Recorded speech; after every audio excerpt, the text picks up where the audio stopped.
Guys, আমি কোয়েল চলে এসেছি আবার একটা নিয়ে ভিডিও নিয়ে তোমাদের সাথে। আমি তো আগের ভিডিওতে জানিয়ে দিয়েছিলাম যে আমি তারকেশ্বর যাচ্ছি, তবে হ্যাঁ, সেটা আমার মাঝপথে গিয়ে ওই ভিডিওটাকে ওখানে স্টপ করে দিয়েছি। আর এটা হচ্ছে আমার মাঝপথ থেকে।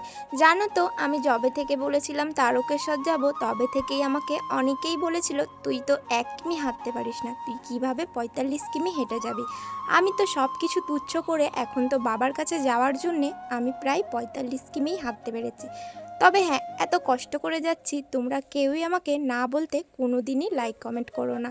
আমি তোমাদেরকে বলছি, বাবার নাম করে একটা লাইক কমেন্ট করে দাও। আমি তো কিছু রাস্তা হাঁটার পর একটু পায়ে পাথর ঢুকেছিল, সেই কারণে একটু বসে পড়েছিলাম। বসে কিছুক্ষণ জাস্ট 1 মিনিট রেস্ট নেওয়ার পর আবারও ধরেছিলাম হাঁটা। তবে জানো তো, আমরা প্রথমে যখন জল তুলেছিলাম তখন থেকেই ভেবে নিয়েছিলাম আমরা সেরকমভাবে বসবো না, একেবারে যেখানে ঠাকুর সেখানে বসবো। মানে শ্যাওড়াফুলি ঘাট থেকে আমরা ডাকাতিকালির এখানে এসেই বসেছিলাম অনেকক্ষণ, প্রায় আধ ঘন্টা রেস্ট নিয়েছিলাম। তার আগে কিন্তু বসিনি, তবে আমার পায়ে পাথর ঢুকে গেছিলো, সেই কারণে জাস্ট কিছুক্ষণের জন্যে, কিছুক্ষণ বলতে 1 মিনিটের জন্য আমি বসেছিলাম। আমার তো ডাকাতিকালির এখানে জল তোলা হয়ে গেছিলো।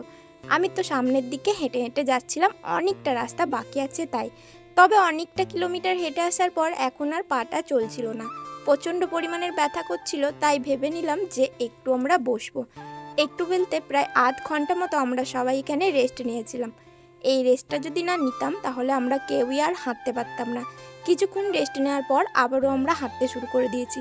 জানো তো, আমরা গেছিলাম পাড়ার ভেতর দিয়ে, আর রাস্তাটা ছিল প্রচণ্ড খারাপ। আমরা তো হাই রোড দিয়ে যাইনি, সেই কারণে পায়ে বেশি ব্যথা হয়ে গেছিলো। তার কিছুক্ষণ পরেই আমরা কামারকুণ্ডুর ওই ব্রিজটা, যেই ব্রিজটা ভাইরাল, সেই ব্রিজের ওপর দিয়ে যাচ্ছি। তবে ব্রিজের রাস্তাটা ভালো থাকার কারণে আমরা প্রচুর জোরে জোরে হাঁটতে পেরেছি, আর হেঁটে হেঁটে অনেকটা রাস্তা এগিয়েও এসেছি। তবে তোমরা জানো তো, আমার না লাস্ট সোমবারে আবারও হয়তো আসা হবে বাবার কাছে। বাবা যদি ডাকে তবে আবারও আমি আসবো। তবে সেটা আর পাড়ার লোকেদের সাথে নয়, আমি আসবো আমার বরের সাথে। আমার বড় না কোনো দিন এখানে আসেনি, যে কারণে ওর ইচ্ছা ছিল আমার সাথেই প্রথমবার আসবে। কিন্তু ওর কথা না শুনে আমি তো একা একাই চলে এসেছিলাম এদের সাথে, তাই একটু খারাপ লাগছিল। তাই ভেবেই নিয়েছিলাম যে ওর সাথে আবারও আমি লাস্ট সোমবার আসবো। আমি তো অনেকটা রাস্তা হেঁটে আসার পর একটু বসে পড়েছিলাম। আমার না আঙুলে অনেকটা বড় একটা প্রবলেম আছে, যেই কারণে আমি একটা না অনেকটা রাস্তা হাঁটতে পারি না। আমি তো তোমাদের প্রথমেই বললাম যে আমি এই গ্রামের ভেতর দিয়ে এসেছি, সেই রাস্তাটা ছিল অনেকটা খারাপ, তাই ওই রাস্তায় আর বেশি হাঁটতে না পেরে বসতে বসতেই আমি প্রায় এসেছি। তবে আমাদের সাথে যারা গেছিলো তারা অনেকটাই ভালো করে হাঁটতে পারে, আর ওরা অনেক হাঁটা অভ্যাস আছে, তাই ওদের কোনো প্রবলেমই হয়নি।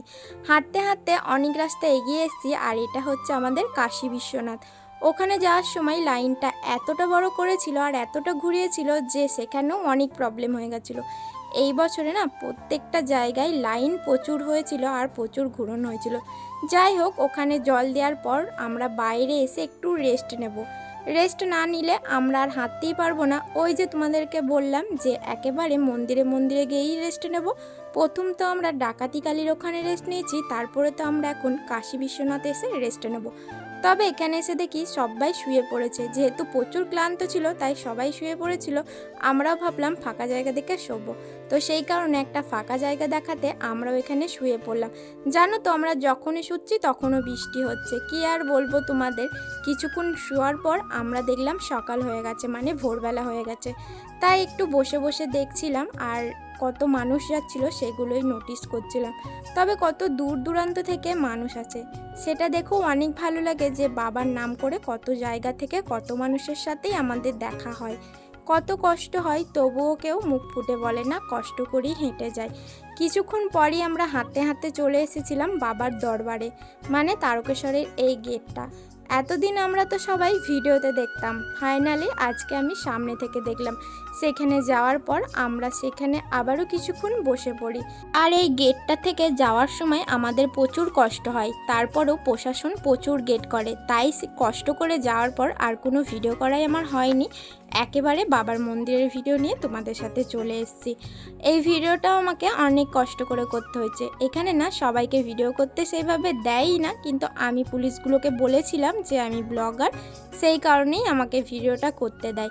সবাই ঘুরে গেলেও আমি মন্দিরের সামনে নিয়ে গেছি, যেটা আমার অনেক ভালো লেগেছে আর মনে অনেক শান্তি পেয়েছি। যাই হোক, চলো, অনেক কষ্ট করে বাবার মন্দিরে এসে বাবার সামনে জল ঢাললাম। এখন তো আর পা চলছেই না, তারপরও আমাদের যেতে হবে বাড়ির দিকে। বাড়ি তো যাব, তবে আমাদের দুধ পুকুরের অবস্থাটা দেখো। দূর দূরান্ত থেকে যত মানুষ ঘটে করে জল এনেছে বাবার মাথায় ঢালার পর সব ঘটগুলোই দুধ পুকুরে ফেলে দিয়েছে। তবে জানো তো, প্রত্যেক বছরের মতো এবছরে আর দুধ পুকুরে স্নান করতে দেয়নি, কারণ এবছরে ছিল লেজার লাইট সিস্টেম, সেই কারণে কাউকেই স্নান করতে দেয়নি। এখন তো আমি স্টেশনেও চলে এসেছি, আর স্টেশনে এসে স্টেশনের অবস্থাটা শুধু দেখো। এখন তো আমাদেরকে মারপিট করে উঠতে হবে। যাই হোক, আজকের ভিডিওটাকে এখানেই স্টপ করছি। ভালো লাগলে লাইক, কমেন্ট, শেয়ার করে দিও। আর চলো মারপিট করে টেনে উঠি। দেখা হচ্ছে নিউ ভিডিওর সাথে। ততদিন ভালো থেকো, সুস্থ থেকো।